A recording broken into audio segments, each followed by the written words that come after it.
Today, for today's demo, I'm going to make something I've been calling a leaf pendant. It's looks like any one of these three items. They're fairly simple to make.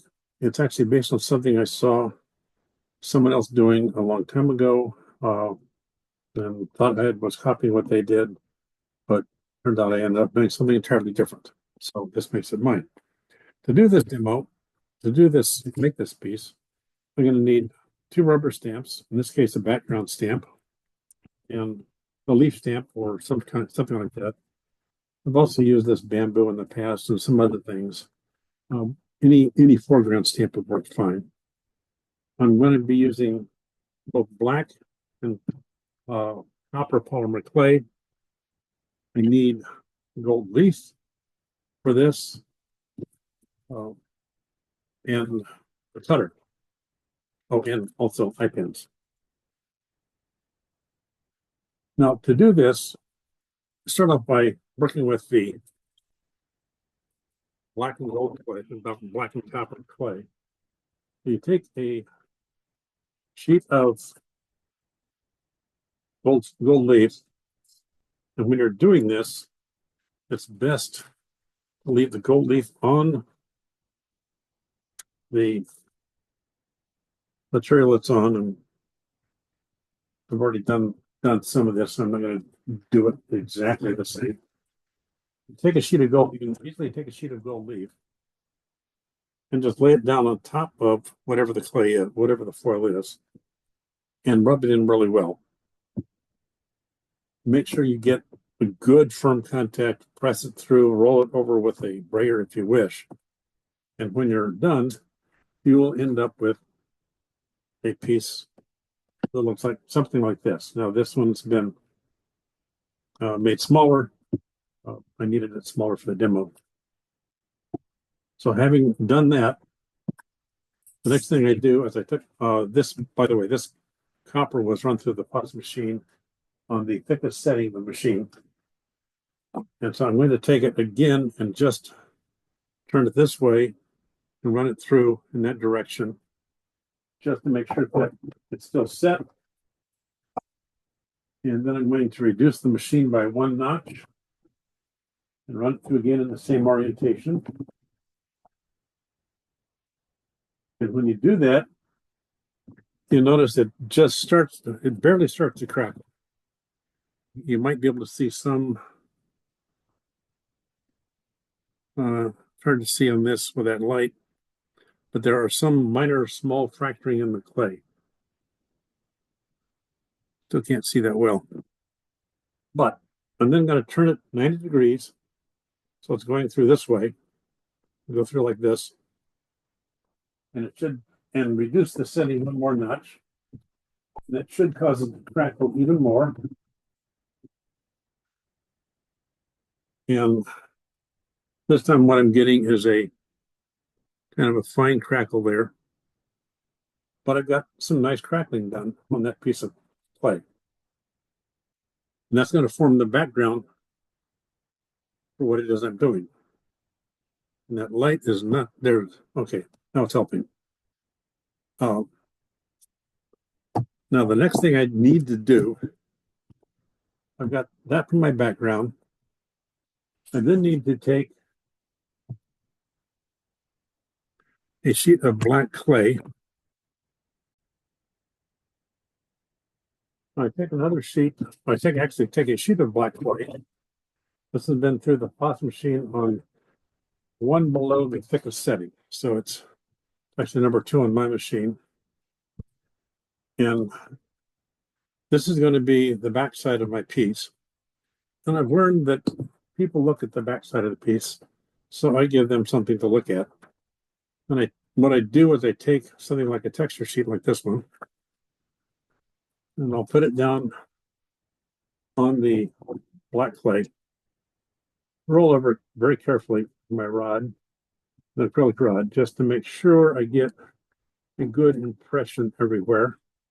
You can kind of tell if you watch what's happening, because you can see as the clay moves into the indentations in the texture sheet, it does get darker. And I'm pressing fairly firmly. If I do that, you can pick up the corner and see, and yeah, I'm holding it here. And I've got decent texture.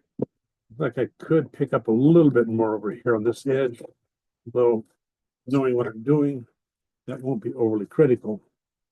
But I've got some decent texture laid out. I'm then going to take some of my, there we go, my gold paint. And again, just to put something on the back side of the piece, just so people, when people turn it over and look at it, they can see they have something to look at. And I'm just going to try and very carefully touch the high points. You see, it doesn't take a lot paint. I got a little heavy-handed initially, a little bit off, and go over it.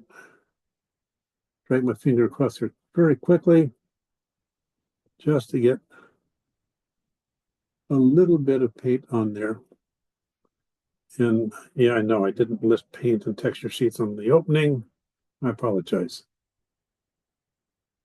No matter how many times you do this, you always have to forget something.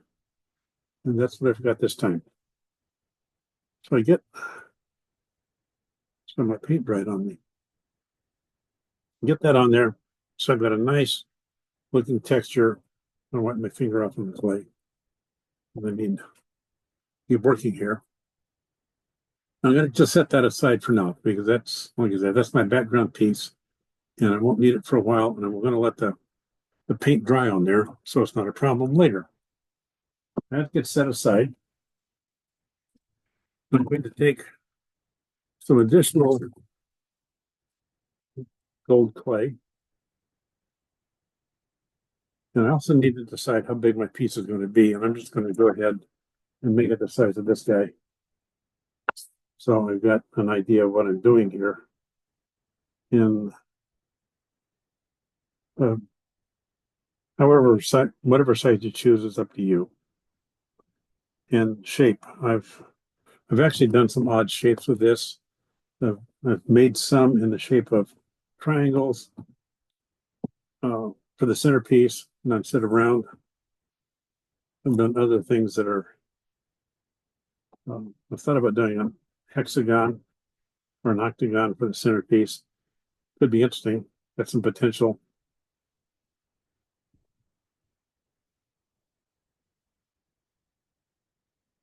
And okay, that defines. Whoops. That defines how big my piece is going to be. This little corner should be covered up, so I'm not going to be too concerned with that. Well, that is the size. I then need, you can see my circle is going to fit right about there. So with that in mind, I'm going to take another sheet of black clay, and I want something about there.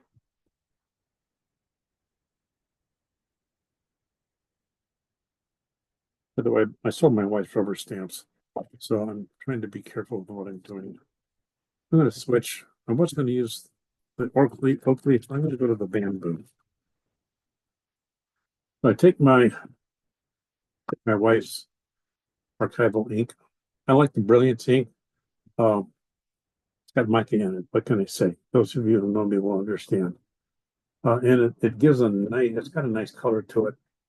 And the thing I like is it's heat set. So if I get it on there and I don't like the image I've got, I can just wipe it off as long as I don't heat set it. And I can pop it in the oven. And the heat of baking the clay sets the ink in the clay, and it really, really sets it in. So let's see how that looks. That didn't get too much ink transferred. That's going to be a problem. I'm going to peel that off, pull it up,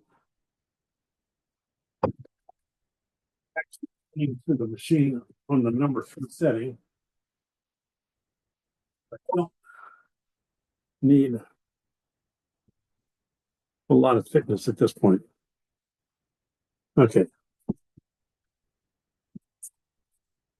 My wife says you should ink the stamp. You should ink the stamp, not stamp the ink.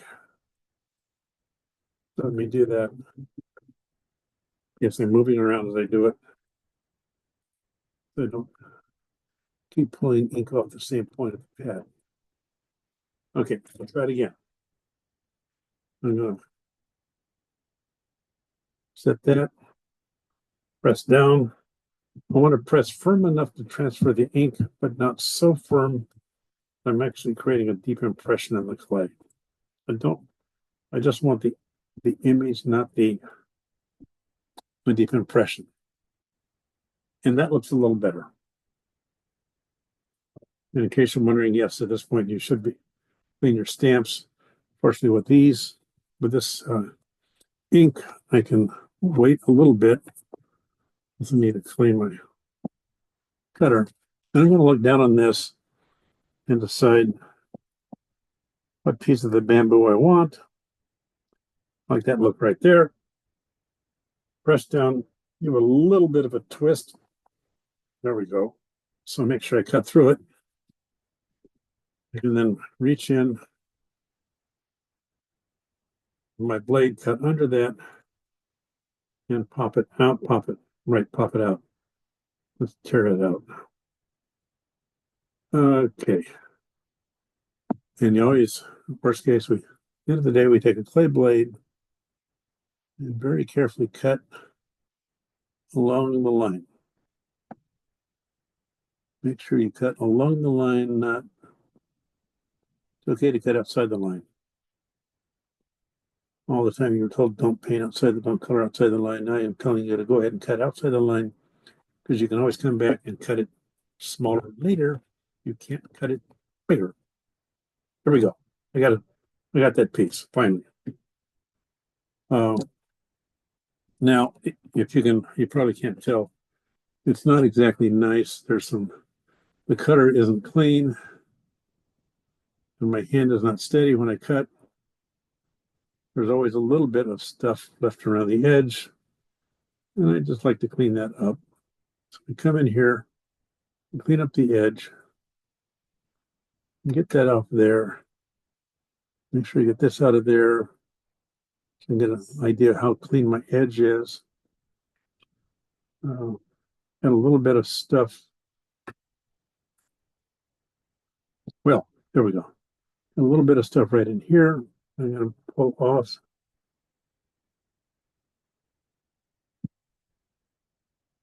Something in there. I'm just pressing my blade around the edge right now to kind of make sure things get set in there well. It gets a nice clean edge on it. I'm going to bring this guy back. What's going to happen is I'm going to end up putting this guy as close to center as I can get him. So a little bit off. It's always going to be just a hair off because it's handmade. It's not perfect. And then I'm going to take my black clay out what I've already inked up. Don't need that. Set that aside for now. Let me put that on a white tile so I can work easier. This guy is wide enough that I can just trim along here. I think I've got a wide enough piece there. Good, I'm too wide. Great. Because I can always cut and make it smaller. I cannot cut and make it wider, bigger. This is going to be the background when I refer to the background of the top and on the bottom of that piece. So it's going to be, I'm not going to get this and that. So again, I'm going to take my stamp. What I've got here is a stamp that looks like tree bark. I've used other things too. And I don't need much of it, so I'm just going to take this little piece down here and ink that up. And again, it's best if you press this ink into the stamp. Hey, when I pick it up, I can always tell what's got ink and what doesn't. And I can move it around and get better contact. And a better chance of transferring the ink to the stamp. At least according to my wife, who stamps greeting cards. I'm going to take this piece of clay, put it down, and try to get what I inked up on there in that orientation there. And again, I'm pressing down. The idea is to get it to transfer the ink without cutting into the piece too much. Good transfer. And yes, I've got to clean that up before my wife yells at me. I now need to cut a straight line across there. We call that a straight line. Cut right across there, so I've got that straight edge. I can set aside a scrap. Decide how much I want on the top and bottom. And it looks like I need at least that much to cover up the boo-boo. And yes, I'm cutting against the dull side of the clay, of the blade. I want to get roughly the same amount on the bottom, so it's about there.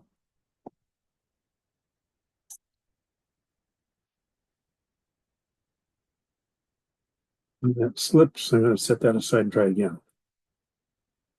Give myself a straight edge to start with.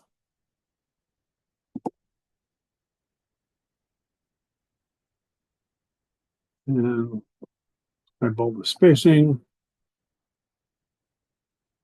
Try to make sure it looks like it's straight. And cut. Okay. Got the bottom piece. I'm going to put down there. I want it to be right up against the edge of the bottom of that. So make sure that happens. And then the top piece sits up here. Just push it into position. And somewhere I had a deli sheet, which ran away from me. I'm going to use a plastic baggie.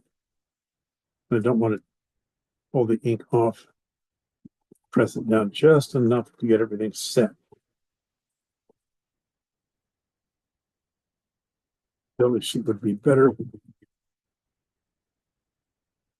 Okay, that's all pressed into place. Putting a little inclusion that doesn't belong there. And that's my basic piece right there.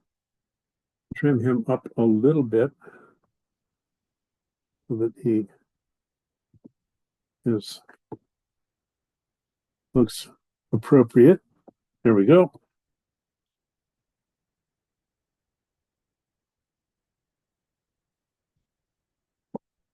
There's that guy. And one more. There's that guy. Okay. We got that guy all out the way we want him to be. Lift with the sharp edge of the blade, not the dull edge.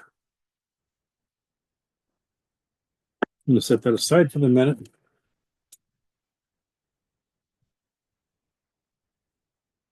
I know I really do need to find my deli sheet or something that'll work.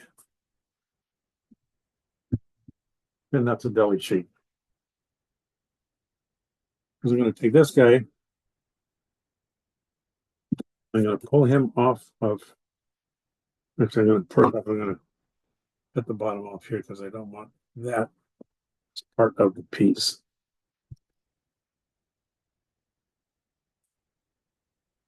I'm going to take a look at this guy and decide how I want him oriented, because this is the back side of the piece. And I think I want it lined up mostly, I think I like it that way the best. And so if I put him somewhere around,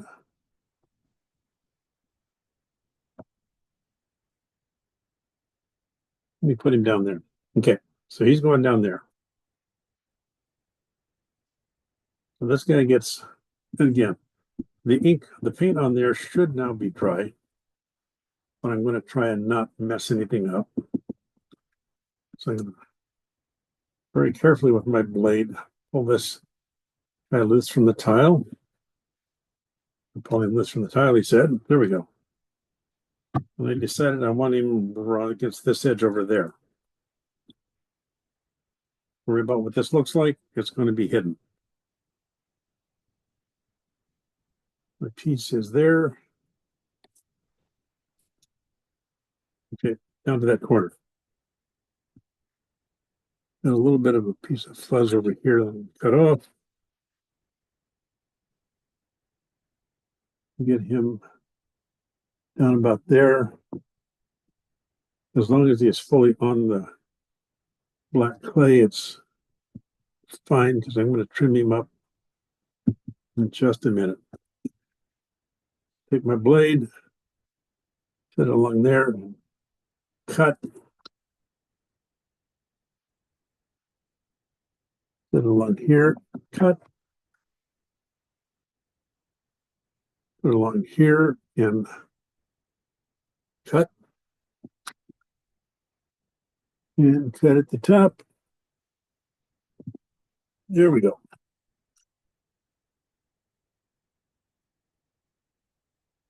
And didn't quite get it cut through. Got it. Now at this point, I still need to press that down a little bit. I'm going to take my Pro Deli sheet, pressing, putting down on top, and pressing everything down so that the top piece and the back piece, all the layers get pushed together. I'm going to keep my fingerprints off of it and avoid moving the ink. That, see, there's the back side now, which people are going to look at, trust me. And the front side. I've decided that this is the top up here. And to turn that into a pendant, we need to put some eye pins in it. So for the eye pins, I've got some eye pins that I have been using. Now these are very long.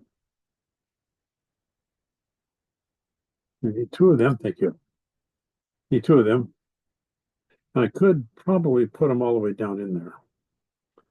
But experience has told me, among other things, that when I use eye pins in this way, it is always best if, when I put them in the clay, if they are not straight. I'm going to come in with my eye pin and put a bend in it in a few locations so that when it goes into the clay can grab a hold of it and keep it from coming out. Don't come out easy. And I actually have been known to come in, and I probably do this with the other one because I really like to make it so that it's not going to come out well at all. Having said that, I'm coming back to this one and doing the same thing. So then I take that last bend I put in it and turn it into a steeper bend. And I've got it slightly wonky. I need to make it flat so it will fit into the clay. I'm actually going to put it in near the base of the copper. I don't know, near the base of the copper. So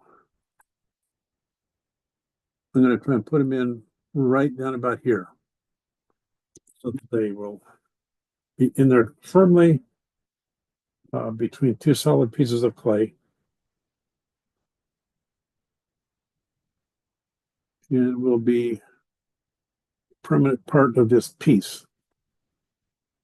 And if you're careful, you can get them in there. Not too much trouble. Bring it up just a little bit. Take the other one.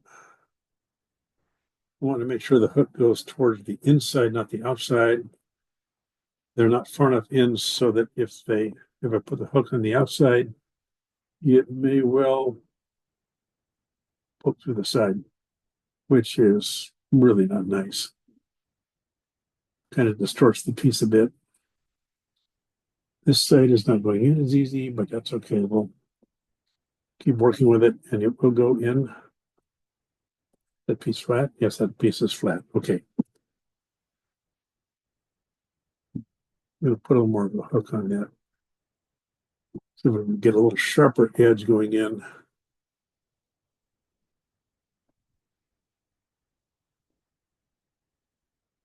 Yeah, that's going in better. Still not easy, but it's going in. I must have got it better adhered on this side than the other. Okay. And again, I'm going to take my deli sheet, press everything down just one more time. Again, that putting those in sometimes distorts the piece, and I want to make sure it's not distorted. So that will should take out any distortion. And at this point, nudge that a little bit, must have squashed it. So to make it back to pretty, we will come along this side and just trim that edge. And nobody knows what you did.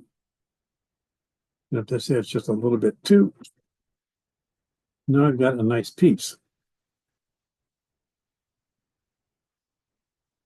Except I'll push that one in. You really want your eye pins to be about the same depth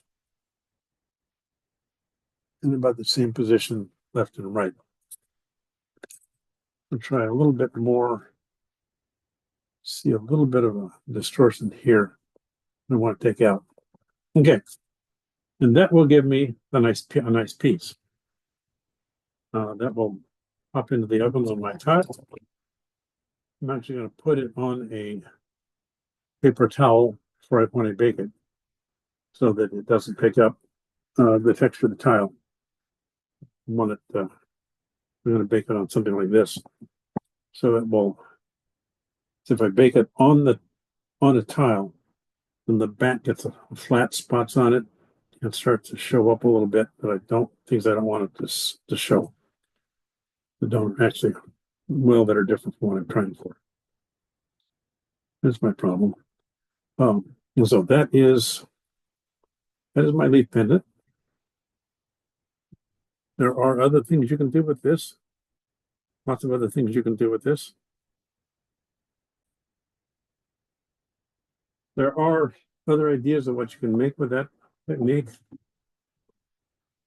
For instance, here, I use the bamboo in a triangle shape to create a little bit of a Japanese look to it. To create this piece, I'm turn the light off. So we get there we go. You see a little more of a Japanese. Oops, I'm not focusing on it.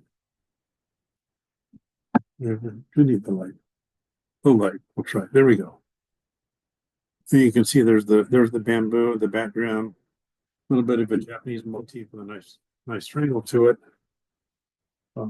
Instead of the top and bottom pieces being square, here I've cut them so they kind of surround the circle in the middle. This one, obviously, I curved the top and the bottom just to try something different. And to be very different, I made a pair of earrings using that same idea with little tiny leaves. So there's lots of ideas, lots of options you can do with this. And we have just a lot of fun creating. With this sample, I used copper clay and gold foil.